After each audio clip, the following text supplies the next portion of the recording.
Hey guys, how are you? This is Giselle. I am your realtor. I am a realtor in South Florida, real estate agent, and I am here to help you guys with some of your real estate questions and just to go over some things in 2023. Walk with me. So today I just want to talk about some information that just kind of hit the table. I'm also with the National Association of Realtors. Just FYI, um, we're talking about today Wells Fargo. In case you guys haven't heard, Wells Fargo is backing out of the mortgage market. And so I wanted to speak to you guys and just find out and explain what does that mean for home buyers. If you currently are putting your if you currently are, processing your loan through the mortgage processing stages with Wells Fargo and doing the home buying process, we don't know if you may have to switch lenders or not. So I just wanted to go over and just kind of find out what do you guys think with 2023 and just go over what are some of the takes with Wells Fargo. First off, so that you guys know, Wells Fargo is the country's third largest mortgage lender. Third, more, third the country's third largest mortgage lender, okay? And now it is stepping back from the mortgage market. That is huge, okay?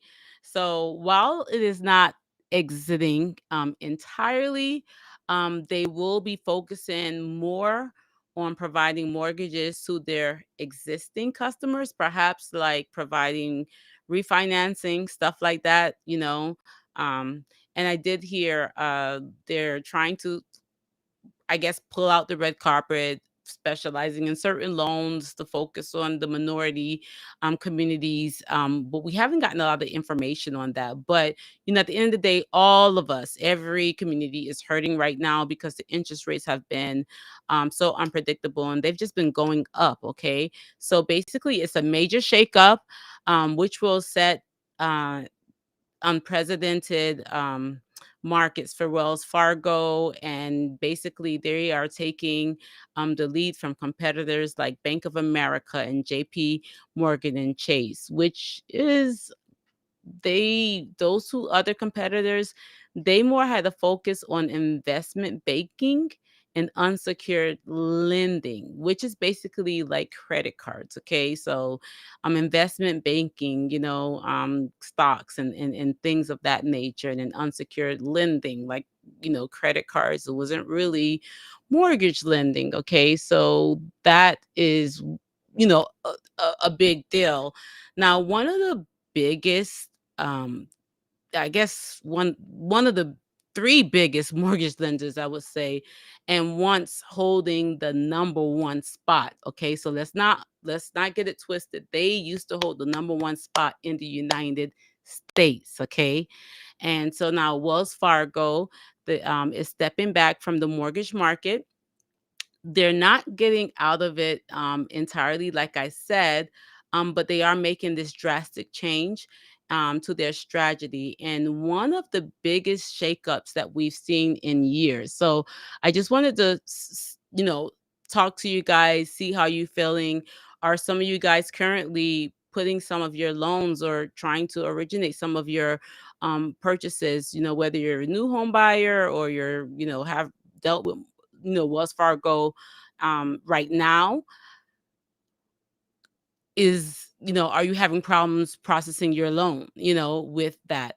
And a little birdie told me that, a lot of the reason why they're stepping back from actually processing some of these loans is because in the past 2 or 3 years, and more so the past 2 years, um, the homes that they closed on, a lot of people internally, those loans, besides having buyer's remorse, the buyers, a lot of people are starting to default on their loans. Okay, so you have to remember, probably 2 years ago, interest rates were like 2.99%.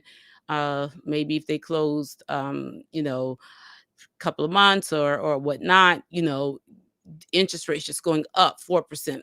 Now, 5%, 5.7, 5.6, depending on their credit and all the other scenarios, they're probably, have closed a lot. Then you also have to add to that the 5%. Then you have the higher mortgage insurance that has added to that. The taxes are now higher. People have perhaps, bitten off more than they can chew.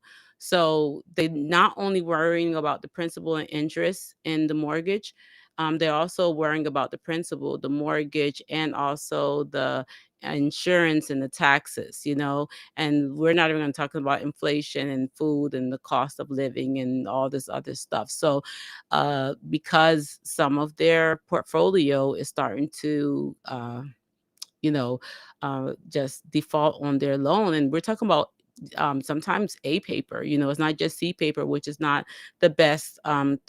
Subprime loans, which is not the best type of paper. We're talking about even A paper, those people. So because of that, they've made a very strong, stark decision to not lend right now. And we don't know, perhaps even looking at the stock market. And that's another video I'll make for, in the near future.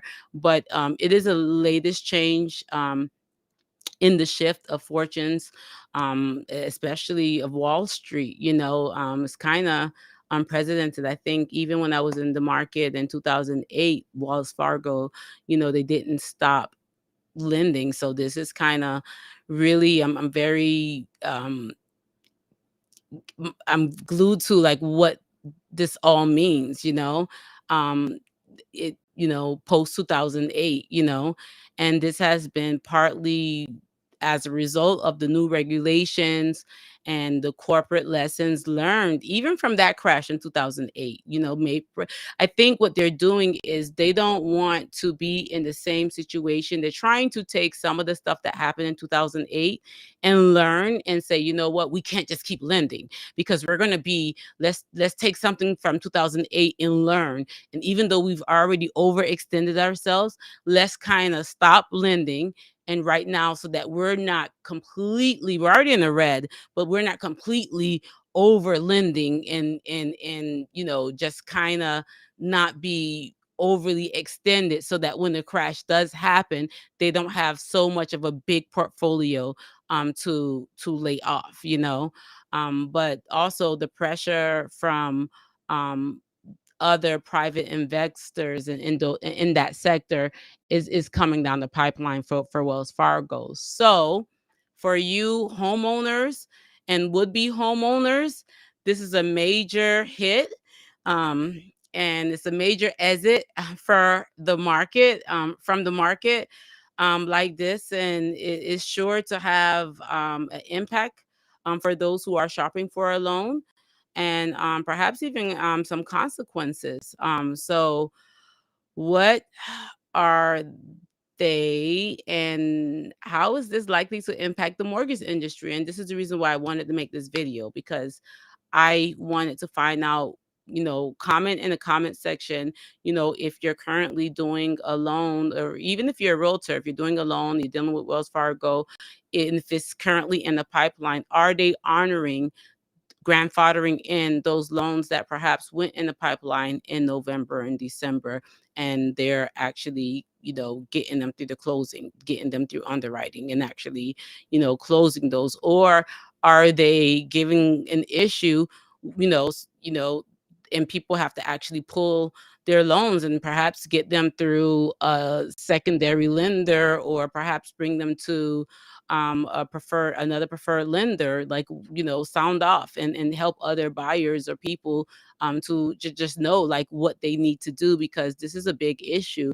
I do know that Wells Fargo at the time, their strategy used to be focus purely on volume. They were just a volume type of mortgage company, and getting as many mortgage customers as they could possibly get across the segment of the market. And now the CEO, Charlie Scharf, he's going to be focusing on lending to their existing customers, okay?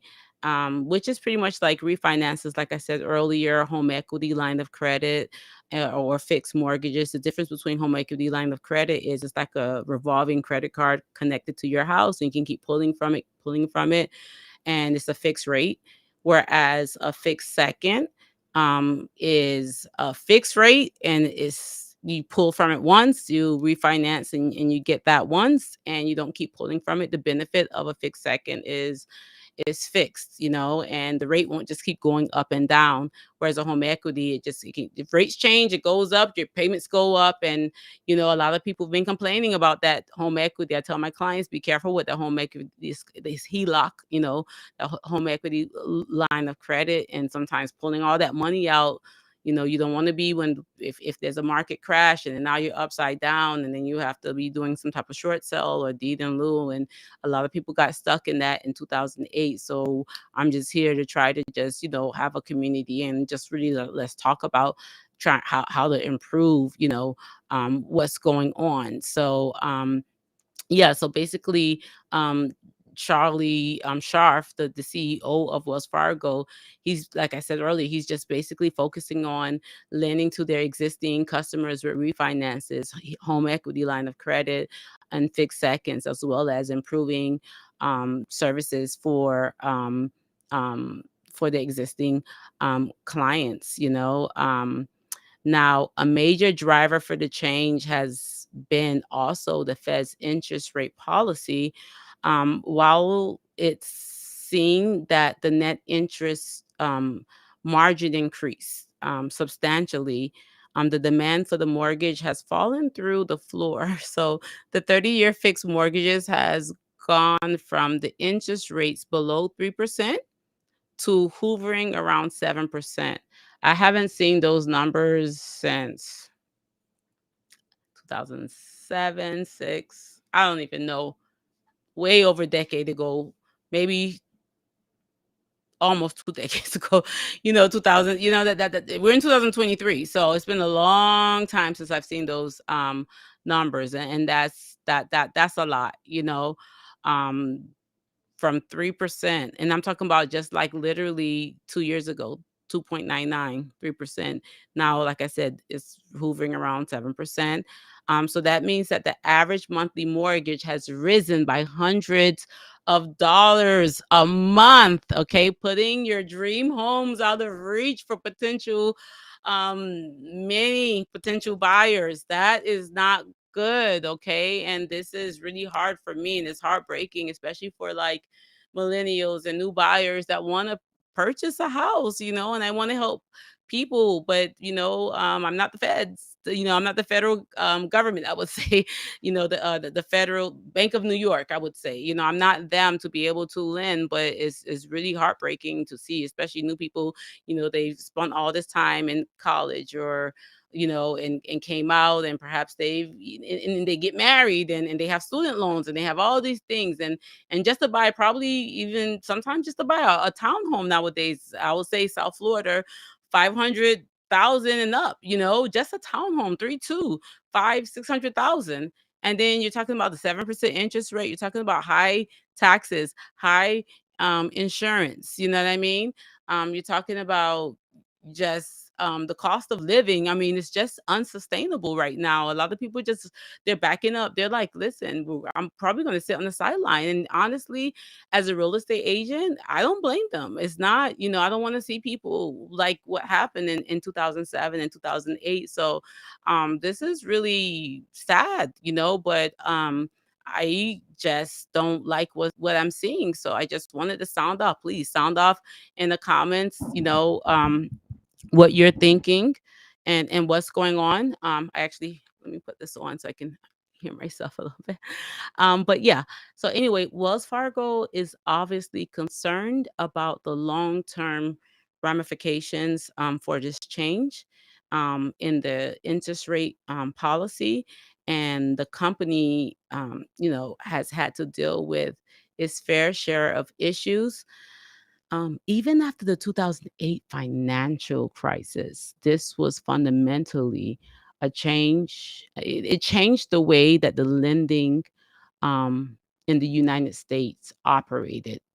And as one of the nation's largest housing lenders, they felt the crunch, they felt the full force of all the regulations and all the changes. Okay. So that was one issue. Now, to make matters worse, Wells Fargo came under a lot of scrutiny for a cross-selling scandal in 2016. Some of you may have heard about it if you were in the mortgage industry. But yeah, in 2016, they came under a lot of scrutiny, which eventually ended in a $3 billion settlement. $3 billion. Okay. So, with this recent history, the bank has become much more um, risk adverse, they're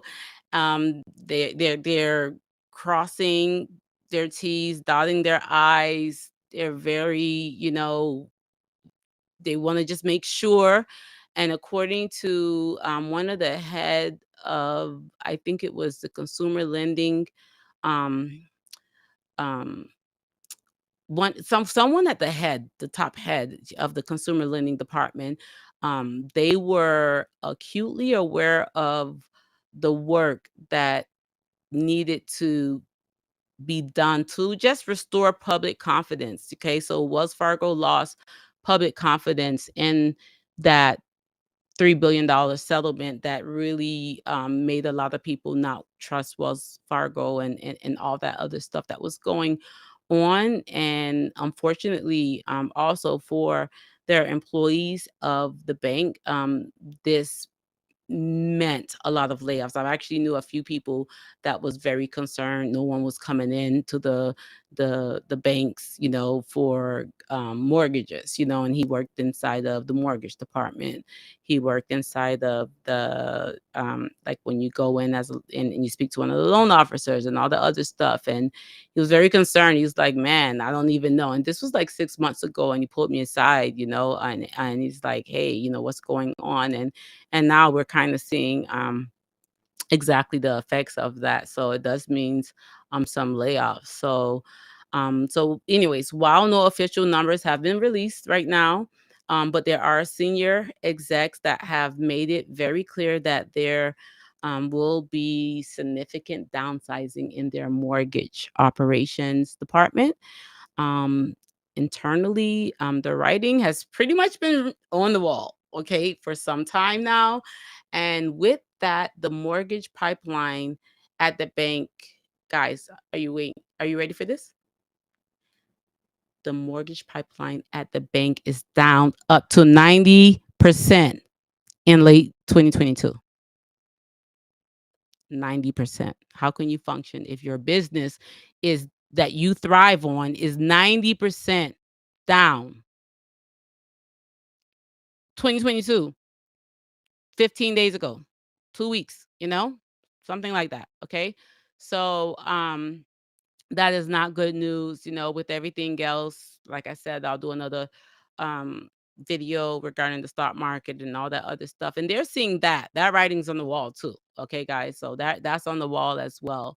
So basically, with this news dropping, Wells Fargo is aligning with major competitors, and with the mortgage market becoming a much more challenging market after 2008. Many of Wells Fargo's biggest competitors have already taken a step back from the home lending business. So perhaps, they're like, okay, I'm taking a step back. And then companies like JP Morgan and Chase, Bank of America, they put much, I guess much a greater focus on their investment banking business, as well as I said earlier, their credit cards, and personal loans, So they're like, okay, we're not making money in the mortgage industry. Let's focus on credit cards. Let's focus on personal loans, and unsecured lending. Let's go in another area, to try to make money in other investment banking, and perhaps we can be, profitable, and with far lower requirements, because when you're getting a mortgage, they want all this documentations, 2 years back bank statements a lot of times, unless it's unconventional. Sometimes, you don't. But for the most part, especially a bank like Wells Fargo, they want everything, tax returns, bank statements, the days of stated is gone, so they want everything, the junior underwriter, the senior underwriter. You guys, you already know what I'm talking about. They want everything. So they just feel like, what, we go into business with like an investment banking, like I said, credit cards, personal loans, unsecured lending. You know what? It's less paperwork, it's easier, it's immensely more profitable, it's unsecured lending, it's far lower requirements for due diligence, and much lower sums. And therefore the risk involved with each individual transaction is better for them, and is lower risk, So what does that mean for the housing market? Okay, what does that mean? Being that they're number 3, right? Um, well, I'll say this. It certainly is not going to help things. I'll say that much. It's not going to help things. The housing market has come under significant pressure since the beginning of 2022. Obviously, with the Fed's rate tightening policy, dropping the hammer on the number of transactions, volumes has fallen through the floor. Um, there's really not a lot of new buyers, faced with the prospects of much more higher repayments, and the existing homeowners all but trapped in their current mortgage bills. Okay. And the problem is likely to get worse. Okay. As I said earlier, we have inflation. That is still incredibly high by historical standards. And the Fed chairman, actually, Jerome Powell, he's made it very clear, okay, that they won't stop until it hits their target rate of 2 to 3%. Okay, so that's less competition, and it will only likely to make it tougher for those who are looking for homes, you know, and as well as other sectors such as me, realtors who rely on volume to make their money. You know what I mean? So, and this is across the nation. We're all feeling the crunch here. And with that being said, it's a domino effect, because then Home Depot, and other sectors, we all feel the crunch. Just like in 2008, when the home crisis, everything starts the domino effect, so to speak. So but anyways, it's just not safe. As well, Fargo is if they're the only game in town, which they're not. But the last thing we need is one of the biggest mortgage lenders in the United States to fall off, But we do have Rocket Mortgage, previously known, as some of you guys may know, as Quicken Loans. They actually wrote about $340 billion worth of mortgages in 2021. So, um, and United Wholesale did about 227 billion that same year, and Wells Fargo came in third at 159 billion worth of new mortgages. Okay, so that's why they're number 3. So that is an issue. So guys, Wells Fargo's out. I'm actually gonna stop the video now. It was great rocking with you guys. Please comment. Don't forget to subscribe, please, guys. I put my heart into this, so subscribe, like, and turn on your notifications. Next video will be about best mortgage lenders of 2023. I will go through that with you guys, and I appreciate you guys watching this all the way to the end. And we'll do more of this. Okay. So thank you for doing this with me, and I look forward to putting out more videos. Thank you. Have a lovely rest of the day, rest of the week. Bye.